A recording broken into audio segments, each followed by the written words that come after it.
শিখেই উঠেছে আবাস প্লাস যোজনা। এই আবাস প্লাস যোজনার লক্ষ্যে বহু ইট বানিয়েছিলেন ইট ভাটার মালিকেরা। বছর ঘুরলেও এখনো মজুদ রয়েছে সেই ইট। ইটের প্রয়োজন না থাকায় কর্মহীন হয়ে পড়েছেন ইট ভাটা শ্রমিকরা, যা নিয়ে একে অপরকে দোষারোপ করতেও ছাড়ছে না শাসক বিরোধী।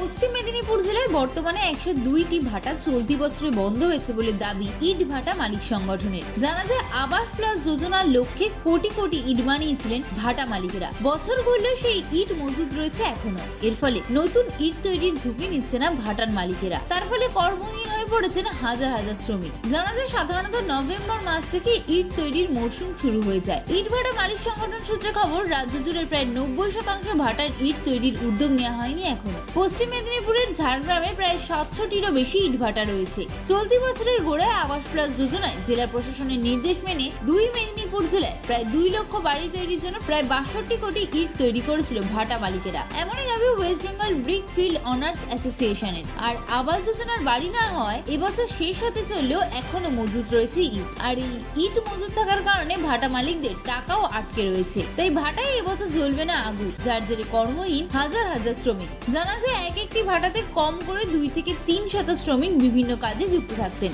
সকলেই এখন তাকিয়ে রয়েছেন কবে ইট ভাটার কাজ চালু হয় সেই দিকে। আর এই ইট ভাটা বন্ধ নিয়ে ইতিমধ্যে বিজেপি ও তৃণমূল নেতারা একে অপরকে দোষারোপ করতেও শুরু করেছে।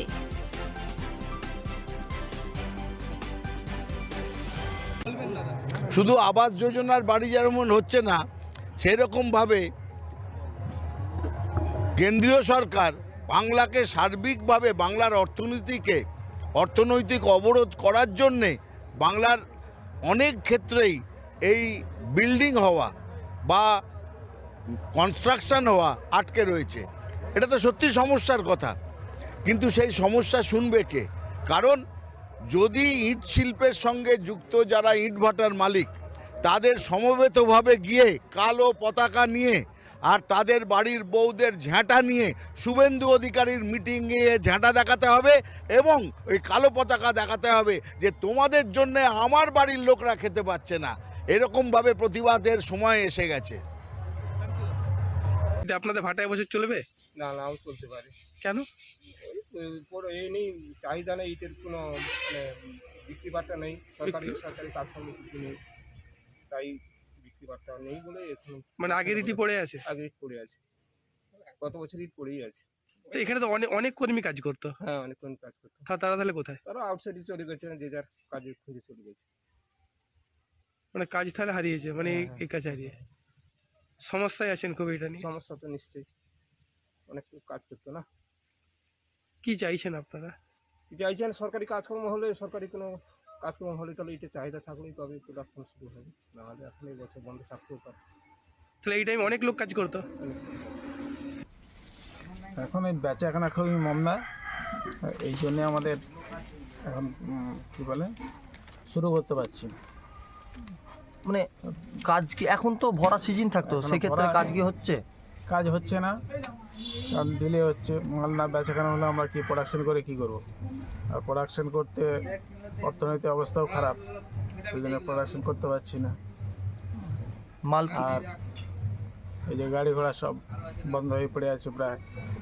লেবার এখানেও প্রচুর লেবারের সমস্যা একটা হয়, সেটাও এখন আপাতত বন্ধ। মানে এখান থেকেই তো রুজি রুটি চলে এদের, হ্যাঁ, যারা কাজ করে। কিছু লোক আছে এখান থেকেই তাদের সারা বছর রোজগার হয়, তো মার্কেট খারাপ হওয়ার জন্যে তাদেরও রোজি বন্ধ আছে। এই সময় তো ভরা সিজন থাকতো, যেখানে একটা কাজে ব্যস্ত থাকতো সবাই, কাজের মধ্যেই থাকতো, কিন্তু আমরা তো প্রোডাকশন না করতে পারার জন্যে, শেড না থাকার জন্য প্রোডাকশন করতে পারছি না, এই জন্যই তারাও কাজ পাচ্ছে না। প্রায় প্রতি ভাটাতেই প্রায় 150-200 লেবার কাজ করতো, তাদের রোজগারটা বন্ধ আছে। দেখুন, কেন্দ্র সবসময় চাই শুধু পশ্চিমবাংলা কেন ভারতবর্ষের সর্বত্র জায়গায় উন্নয়ন হোক। তো সেই জায়গায় আজকের দিনে আমরা দেখছি তৃণমূল চোর মুখ্যমন্ত্রী, তাদের চুরির দায়ে সাধারণ মানুষ আজকে উন্নয়ন থেকে অনেকটা পিছিয়ে রয়েছে, বিশেষ করে পশ্চিমবাংলা। তো সেই জায়গায় চুরিটা বন্ধ করলে, হিসাব নিকাশ পরিষ্কার করলে, তাহলে যেমন রাজ্যের উন্নয়ন হবে, তেমন সাধারণ মানুষও সে উন্নয়নের রাস্তা ধরে এগিয়ে যেতে পারবে।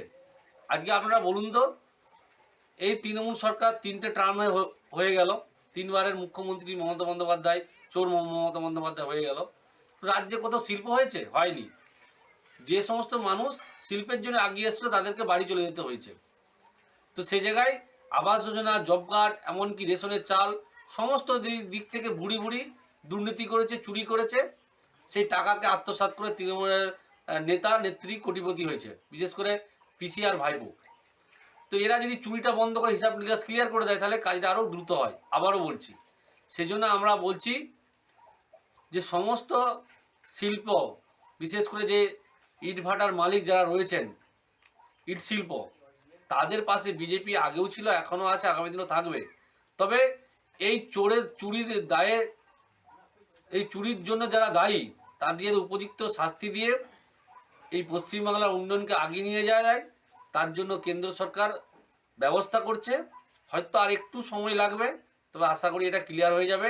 আবারও বলবো, ইট শিল্পদেরকে, যারা বিজেপির প্রতি আস্থা ভরসা রেখেছেন, যারা রাখেনি তাদেরকে বলবো একটু সময় লাগবে। বিজেপি আপনাদের সঙ্গে ছিল, আছে, আগামী দিনও থাকবে।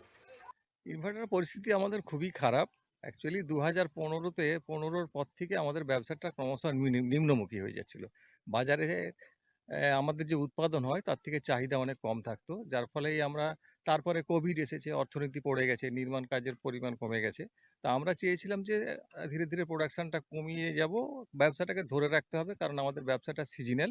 কারণ আমরা যদি ধরে না রাখি তাহলে আমাদের যে শ্রমিক কাজ করে 2 বছর পরেও যদি চালাবো বলে সিদ্ধান্ত নিই, তখন আমরা শ্রমিক পাবো না। সেইটাকে কন্টিনিউশন রাখতে গিয়ে আমরা ব্যবসাটাকে কম প্রোডাকশন করে চালু রাখবো ভেবেছিলাম। কিন্তু গত বছর আমাদের পশ্চিমবঙ্গের সমস্ত জেলারই জেলাশাসকরা আমাদের সংশ্লিষ্ট এরিয়ার ইটভাটা মালিকদেরকে দিয়ে মিটিং করেন। তাতে বলেন যে আমাদের প্রচুর আবাস যোজনা হবে এবং এক একটা জেলাতে কোটি কোটি ইট লাগবে। সেক্ষেত্রে আমরা যেন সরবরাহটা গ্যারেন্টি দিতে পারি এবং সেই মর্মে আমাদেরকে প্রোডাকশন করার জন্য উৎসাহ দেওয়া হয়।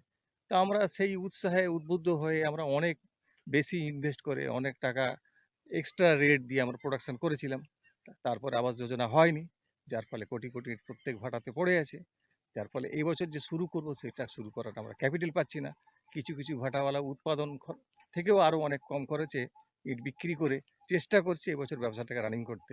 সেটা সকলের পক্ষে সম্ভব হচ্ছে না। তারা বসে আছে, কাজ পাচ্ছে না, তারা কেউ কাজ পাচ্ছে না। যেমন কাঁটাখালী, ঝাড়গ্রাম, বসিরহাট, বারাসাত, পূর্ব মেদিনীপুর, এখানের ভাটাগুলো সমস্ত স্থানীয় শ্রমিকের উপরেই নির্ভর করে।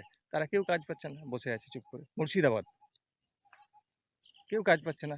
বিভিন্ন ট্রেড ইউনিয়ন আমাদের কাছে রিকোয়েস্ট করছে চালু করার জন্য, কিন্তু তারা তো আমাদেরকে চাপ দিতে পারে না। 102টো ভাটা আছে, এখন পর্যন্ত একটা ভাটাও চালু হয়নি। রাজ্যে প্রায় এরকম অবস্থা, সারা রাজ্যে এরকমই অবস্থা। ঝাড়গ্রাম পুরোই বন্ধ আছে।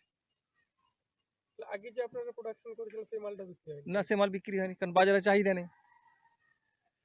কত কর্মী, মানে এক একটা ইট ভাটাতে প্রত্যক্ষভাবে প্রায় 1 থেকে 150 কর্মী আছে, প্রত্যক্ষভাবে। পরোক্ষভাবে অনেক আছে। এত মানুষ কাজ হারিয়েছে? এত মানুষ কাজ হারিয়েছে, কারণ আমাদের ইট ভাটার উপর নির্ভর করে 5খানা ট্রাক্টর আছে। সেই এক একটা ট্রাক্টরে 4টা করে লেবার আছে, তারাও সব বসে আছে। মাটি কাটার লোক আছে, তারাও বসে আছে। ভ্যানওয়ালা, তারাও বসে আছে। শুধু তাই নয়, আমাদের যেমন বেলতলা, এই বেলতলাকে কেন্দ্র করে এখানে 3টে ইট ভাটা আছে। এই 3টে ইট ভাটাতে ফুল সিজন কাজ করলে শুধু শ্রমিককে আমরা খাবার দরুন এক একটা ভাটা সপ্তাহে 1 লাখ টাকা করে দিই। আর 3টে ভাটাতে 3 লক্ষ টাকা আমরা পেমেন্ট করি সপ্তাহে। আর এই 3 লক্ষ টাকাটা লোকাল মার্কেটে খরচা হয়, সেখানেও আমাদের একটা অর্থনীতিতে প্রভাব পড়ে, সেটাও বন্ধ। সরকারের কাছে কি দাবি করবেন? সরকারের কাছে এই মুহূর্তে আমরা প্রাইম মিনিস্টারকে একটা চিঠি লিখেছি যে এই মুহূর্তে আমাদের আবাস যোজনা চালু করা হোক, তা নাহলে আমাদের এই শিল্পটা ইতিহাস হয়ে যাবে।